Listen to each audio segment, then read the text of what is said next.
Halo, Assalamualaikum teman-teman.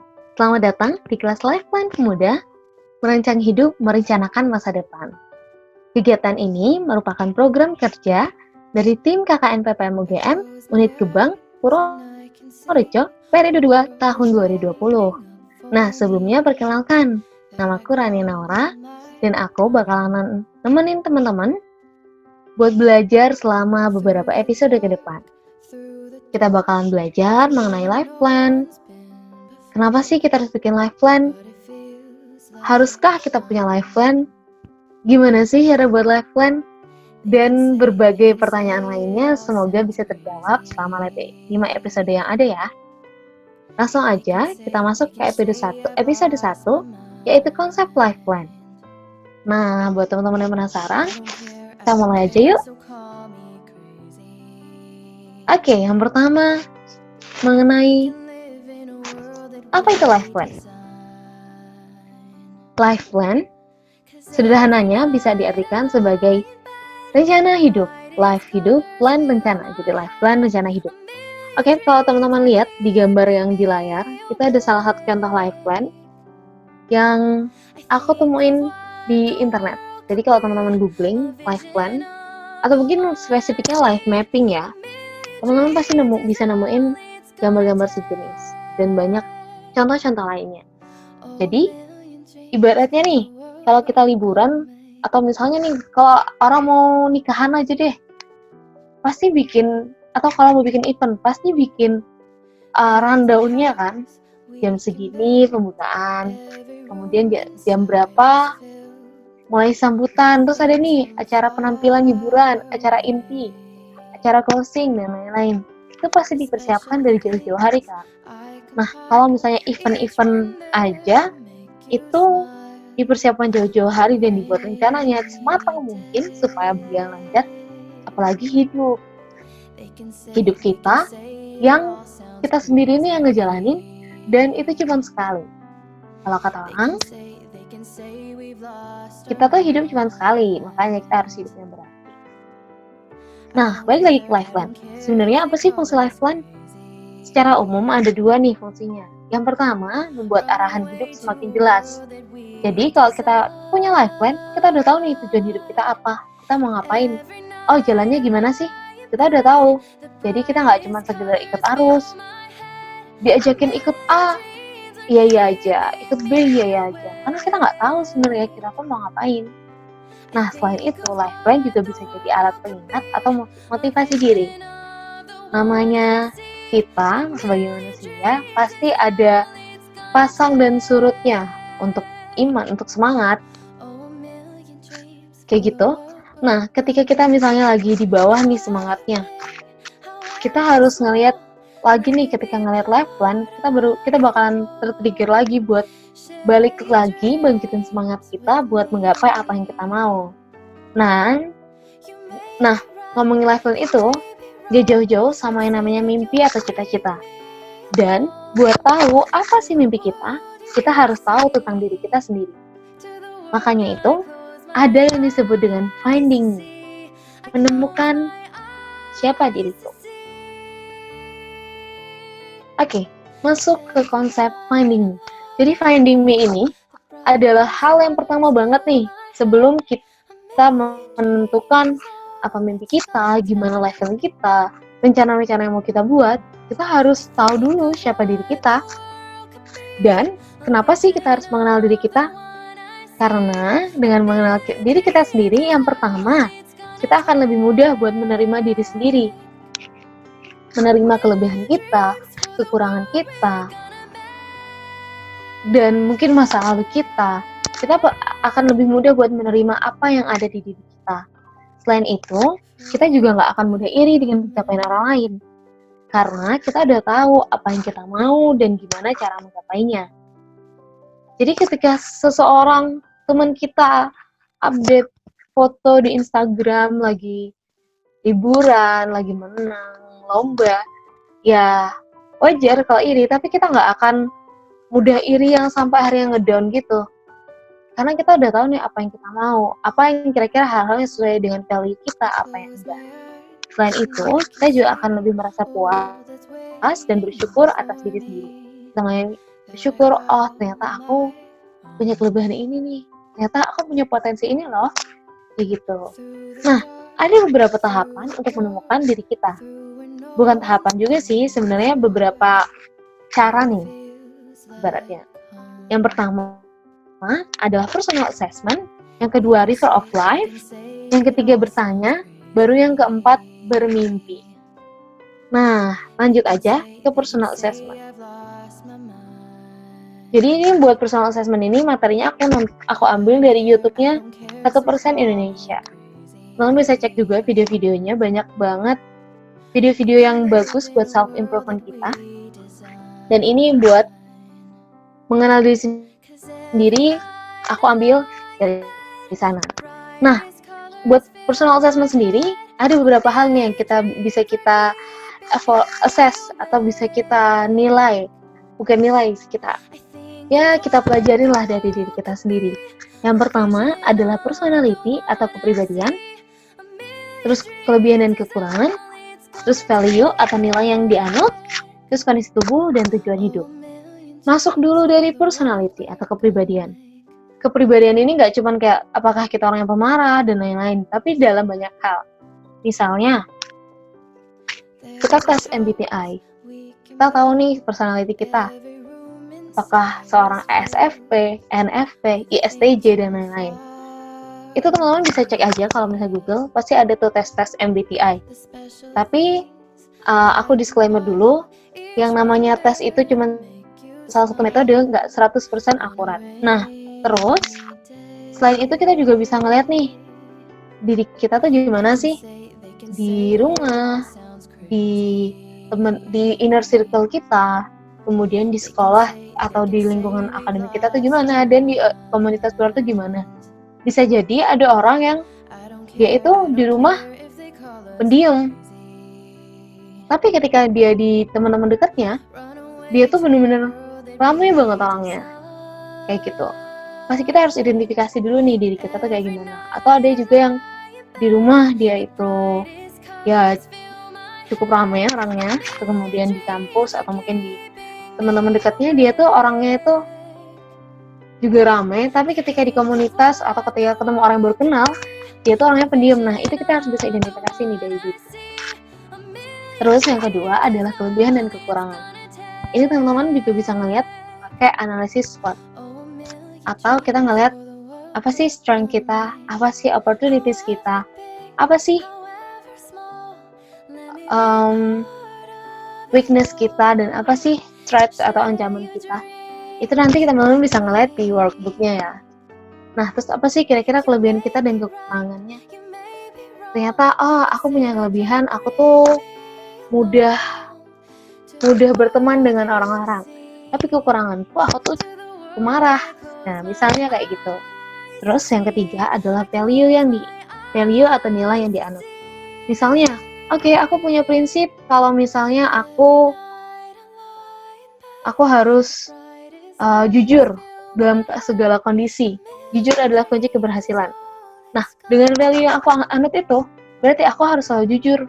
Dan ketika misalnya orang-orang ngajak aku buat nyontek demi mendapat nilai yang bagus, ya aku akan say no, karena menyontek itu menurutku nggak jujur dan itu nggak sesuai dengan prinsipku. Terus yang keempat adalah kondisi tubuh. Nah, ini kondisi tubuh ini kita harus kenalin buat akhirnya kita nggak overwork atau overpush diri kita buat menggapai apa yang kita ingin. Misalnya, udah tahu dia tuh orangnya punya mah, tapi demi menggapai apa yang diinginkan, misalnya demi lolos di universitas yang diinginkan, dia belajar dengan giat sampai akhirnya dia lupa makan dan dia lupa dengan kondisi diri sendiri. Nah, itu makanya kenapa kita harus tahu kondisi tubuh kita.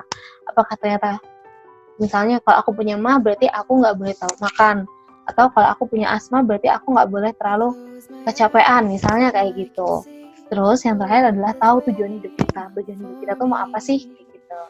Nah, poin utamanya nih ketika kita melakukan assessment ini, kita tuh harus jujur, karena kita tuh ngelakuin itu buat diri kita sendiri. Dan setelah kita harus jujur dengan diri kita sendiri, apa yang emang jadi kekurangan kita, ya harus kita terima.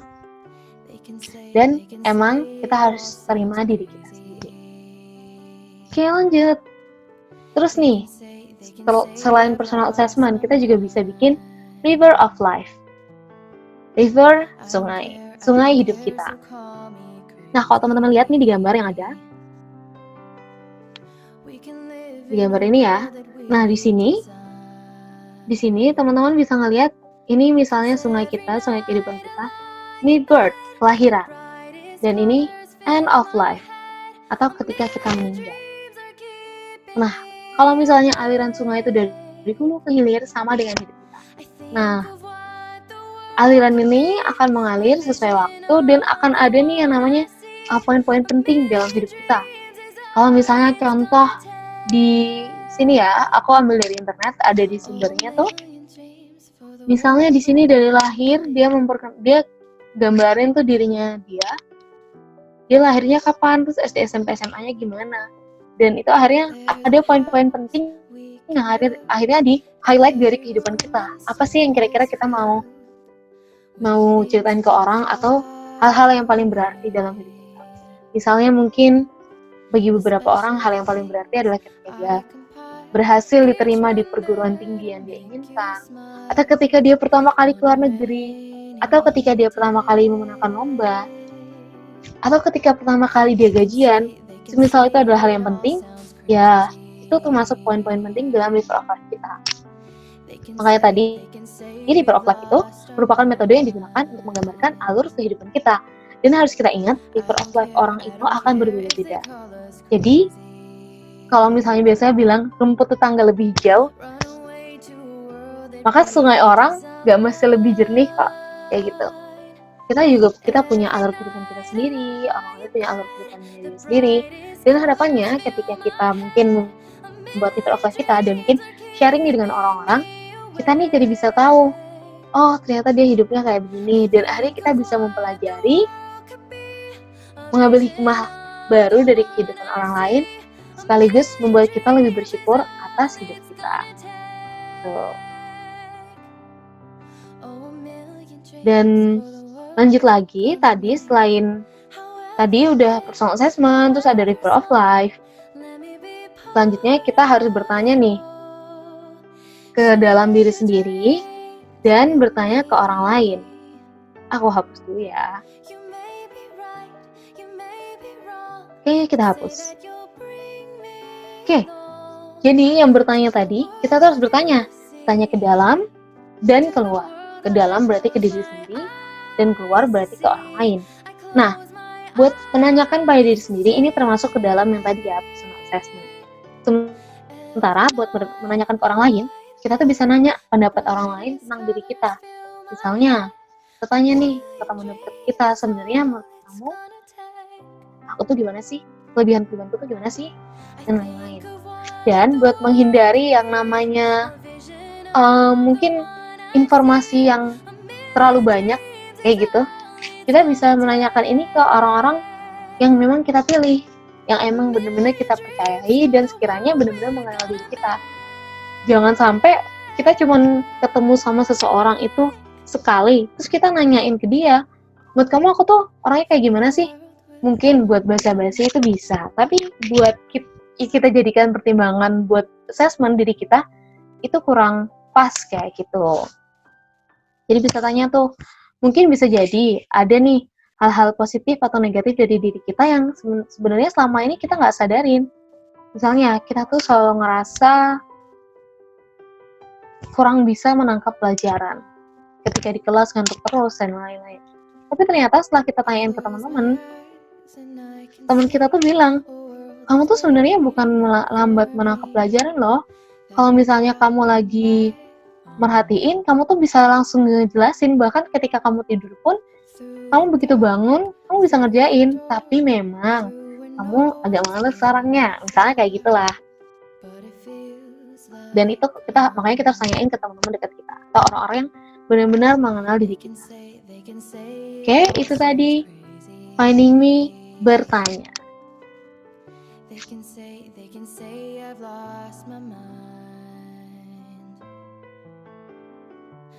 Terus lanjut lagi, terakhir adalah bermimpi.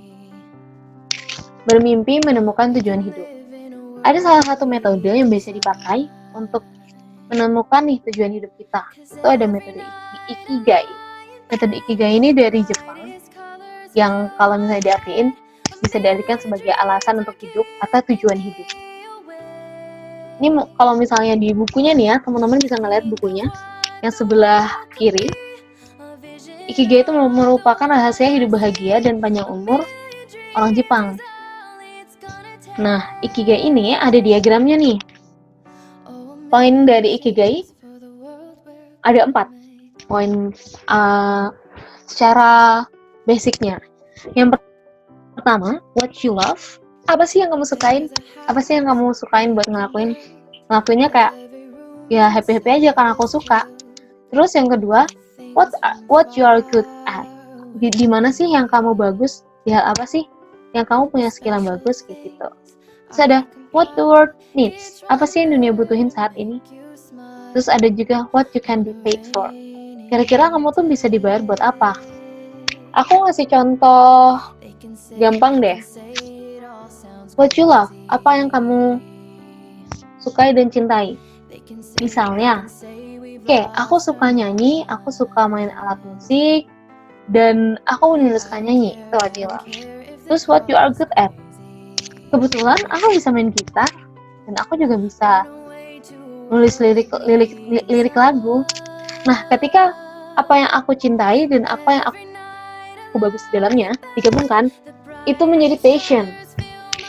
Itu disebut passion. Nah, lanjut, ada what you can be paid for. Oke, aku bisa dibayar ketika misalnya aku tampil di panggung, di acara-acara tertentu, aku bisa dibayar tuh. Oh, berarti tadi aku bisa dibayar dan itu bisa menjadi profesiku sebagai seorang penyanyi. Nah, kemudian ada what the world needs. Sebenarnya apa sih yang dibutuhin sama dunia sekarang? Kalau aku lihat-lihat, dunia itu sekarang orang-orangnya stressful. Banyak isu-isu mental health, kesehatan mental yang emang banyak jadi masalah di orang-orang sekarang. Makanya hari aku mikir, misiku tuh apa sih? Oh, dengan tadi aku bisa nyanyi, aku suka nyanyi, aku bisa nulis lagu, dan aku tuh bisa dibayar dengan hal itu. Misiku adalah aku tuh mau membuat hal-hal yang baik lah, karena orang-orang juga butuh role model, butuh influencer. Aku berharap dengan musik-musikku, aku bisa membantu orang-orang yang mengalami masalah di kesehatan mentalnya. Makanya ikigaiku, tujuan hidupku adalah tadi aku ingin menyebarkan kebaikan melalui musik-musikku. Akhirnya aku membuat lagu-lagu yang isinya lagu-lagu untuk motivasi hidup, menyemangati orang-orang agar orang itu tetap semangat buat menggapai mimpinya. Nah, misalnya itu. Terus ada juga nih 10 rules of Ikigai. Itu ada 10 rules. Teman-teman bisa lihat sendiri, dan kalau teman-teman mau baca bukunya juga ada pasti di toko buku. Tapi kalau misalnya belum sempet nih baca bukunya, teman-teman bisa lihat googling pasti ada nih Ikigai. YouTube juga pasti banyak kok orang-orang yang ngejelasin tentang Ikigai itu apa. Bahkan secara kita menentukan Ikigai kita sendiri itu pasti dijelaskan gitu. Jadi kita harus manfaatin nih teknologi yang kita punya sekarang. Oke, terus lanjut nih, setelah tadi finding me, kita udah tahu nih aku tuh orangnya kayak gimana, apa sih yang aku inginkan, apa sih mimpiku.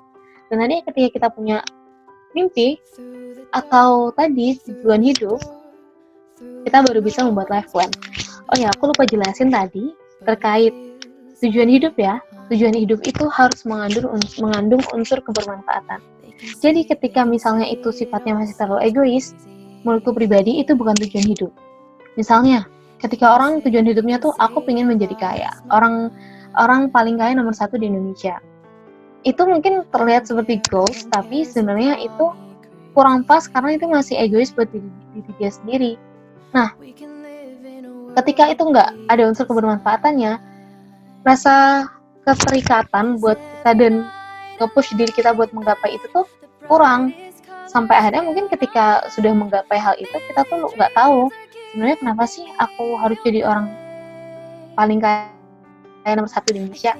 Nah, harus dimasukkan unsur kebermanfaatan. Misalnya, oke, tujuanku adalah menjadi orang terkaya nomor 1 di Indonesia, supaya aku bisa membuat yayasan-yayasan yang khusus bergerak ke bidang pendidikan, agar aku memiliki pengaruh di perekonomian dan akhirnya aku bisa membantu orang-orang yang membutuhkan. Itu ada unsur kebermanfaatannya, makanya itu bisa dijadikan tujuan hidup. Dan tujuan hidupnya terserah teman-teman ya. Yang penting itu dalam hal kebaikan. Yang akhirnya kita tuh mikir, gimana sih pokoknya kita harus bisa menggapai hal tersebut. Yang lanjut tadi, balik lagi ke life plan. Kalau misalnya kita lihat di layar, ini ada kita sekarang, terus ada tujuan akhir. Nah, kita sekarang dan tujuan akhir. Nah, kalau misalnya di balapan itu kan ada yang namanya pit stop. Yang buat motor-motor biasanya mereka ngecek mesin, ngisi bahan bakar dan lain-lain. Dalam hidup kita, dalam mencapai tujuan akhir kita, yang otomatis tujuan akhirnya adalah ketika kita meninggal dunia, kita harus bikin nih pit stop sendiri buat akhirnya kita tuh ngerefleksi lagi, mengevaluasi lagi, dan nge-recharge lagi diri kita. Dan dalam mencapai tujuan akhir ini, gak akan semudah memberikan telapak tangan. Pasti akan ada hambatan-hambatan. Itu teman-teman bisa ngeliat, misalnya ada beberapa pit stop dari kita sekarang, 1, 2, 3, 4, 5, 6, tapi ada hambatannya itu kita tuh gak tahu hambatannya di mana. Mungkin dari pit stop 1 ke 2 ada 1 hambatan, tapi dari pit stop 2 ke 3 ada 2 hambatan yang menghambat kita. Nah, buat merefleksi sendiri nih, teman-teman bisa jawab pertanyaan-pertanyaan ini yang usahakan dijawab secara tertulis di personal note teman-teman masing-masing. Saya yang pertama, teman-teman tanya ke diri sendiri ya, refleksi diri. Oke, yang pertama, ketika aku meninggal, aku ingin dikenal sebagai apa sih? Terus, sedang di mana dan apa yang aku lakukan di usia 60 tahun? Sedang di mana dan apa yang aku lakukan 25 tahun lagi, 10 tahun lagi? Apa sih yang aku lakukan selama 5 tahun ke depan, selama 1 tahun ke depan, selama 1 bulan ke depan? Apa rencana aku dalam 1 minggu ke depan, dan apa rencana aku hari ini? Itu stimulan-stimulan, pertanyaan-pertanyaan yang bisa membantu kita buat akhirnya kita tahu dan bisa merencanakan life plan kita. Terus di sini aku contohin dari life plan atau khususnya peta hidup yang dibuat oleh Rumah Kepemimpinan. Nah, di sini ya ada peta hidup 70 tahun dan peta hidup 50 tahun. Nah, misalnya nih yang di peta hidup 70 tahun, kita bikin 0 sampai 70. Ya udah kita jelasin, berarti usia 0 ketika tahun kita lahir, dan misalnya kita sekarang umurnya 20 tahun. Oke, berarti usia 0 sampai 20 itu sifatnya adalah refleksi. Kita mengingat-ingat kembali apa yang sudah kita lakukan.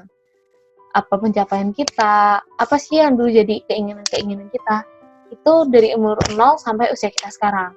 Kemudian tadi misalnya sekarang 20 tahun, 20 sampai 70 tahun sifatnya adalah perencanaan. Apa sih yang kita rencanain selama umur 20 sampai 70 tahun ini? Misalnya, umur 20 tahun masih kuliah, 21 tahun lulus S1, kemudian 22 tahun berarti dia mau S2 di luar negeri sampai usia 24 tahun, saya 24 tahun kemudian dia bekerja dan lain-lain. Akhirnya itu harus benar-benar direncanakan. Karena kalau misalnya orang mikir, ngapain sih bikin kayak gitu, ribet nggak sih? Kan kita nggak tahu apa yang terjadi di depan, itu namanya ngarang nggak sih? Ya nggak apa-apa, namanya juga kita merencanakan. Ya istilahnya mimpi lah, nggak ada yang ngelarang kan, gitu. Nah, kalau tadi 70 tahun itu lebih general, maka yang peta hidup 5 tahun bakalan lebih detail. Nah, ini contohnya, karena waktu itu ini ada di materi MPM menuju puncak manfaatnya Rumah Kepemimpinan. Misalnya itu contohnya 2018 sampai 2022, dia mau ngapain aja harus lebih jelas. Dan yang harus teman-teman ingat, dalam membuat life plan, khususnya life mapping, kita harus menggunakan suatu konsep yang namanya konsep SMART. Nah, konsep SMART ini bakalan kita pelajarin pada episode 2 yang kita bakalan pelajarin besok. Oke, itu materi hari ini teman-teman. Semoga lumayan bisa men-trigger segala motivasi diri yang ada di diri kita semua. Semoga kita bisa belajar lagi dan kita nih bisa mulai bergerak nih mengambil inisiatif untuk masa depan kita sendiri. Terakhir, ada tugas macam-macam PR gitu, tapi bukan PR sekolah ya. Insya Allah ini tugasnya seru, karena ini tujuannya nih biar yang kita pelajarin nggak cuma sekedar teori. Jadi aku harap teman-teman coba kerjain tugas berikut, yaitu mengenali dirimu sendiri dengan bantuan workbook. Nah, workbooknya bisa di-download di link berikut bit.ly/kelas-life-plan. Nah, workbooknya bisa diisi melalui Japri yang sudah diisi bisa dikirim melalui Japri WA ke WA aku Rania Naura maksimal 5 Agustus 2020 pukul 7.00 WIB atau sebelum kelas live plan pemuda kita mulai. Nah, workbooknya bisa teman-teman cek, itu insya Allah udah mencakup nih dari awal tadi personal assessment, kemudian river of life, dan lain-lain, dan semoga bermanfaat. Sekian dari aku, terima kasih. Wassalamualaikum warahmatullahi wabarakatuh, dan sampai jumpa di episode 2 besok. Terima kasih.